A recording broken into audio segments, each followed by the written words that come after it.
katika mambo ya wajibu yaliyo wajibu juu ya kila Muislamu, sio khiari, lazima kwa kila Muislamu, mwanamume, mwanamke, kijana, mzee, mtoto, ni wajibu juu yake kujua mambo matatu. Kwanza, kumjua Mola wake subhanahu wa ta'ala, Mola aliyekuumba. Utamjuaje Mola wako?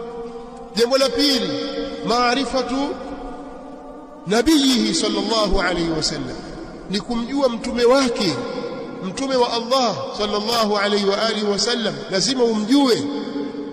Na jambo la tatu, maarifatu dini lislami bil adilla, ni kuijua sasa dini ya Uislamu kwa ushahidi. Kila unachokifanya kwamba hiki nimekifanya, ushahidi wake ni huu, jambo hili nimelifanya au nimeliacha, ushahidi wake ni huu na dalili yake ni hii.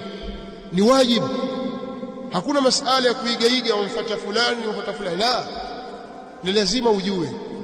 Sasa yote haya matatu ukiunganisha na hili la Mtume Muhammad sallallahu alaihi wasallam, haya mawili, kumjua Allah Mola wako aliyekuumba na kuijua dini, lakini pia kuna kumjua Mtume Muhammad sallallahu alaihi wasallam. Utamjuaje kama wewe hutaki kusoma?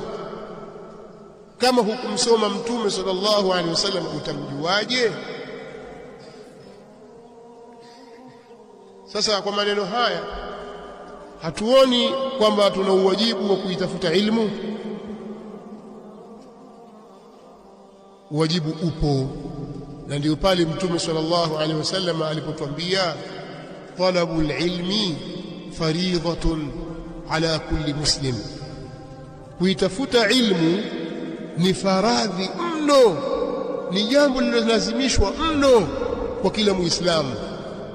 Kuitafuta ilmu ni jambo lililofaradhishwa na kulazimishwa mno kwa kila Muislamu. Kuna mambo yamefaradhishwa, lakini kutafuta ilmu ni lazima, faradhi ya lazima, yani jambo kubwa.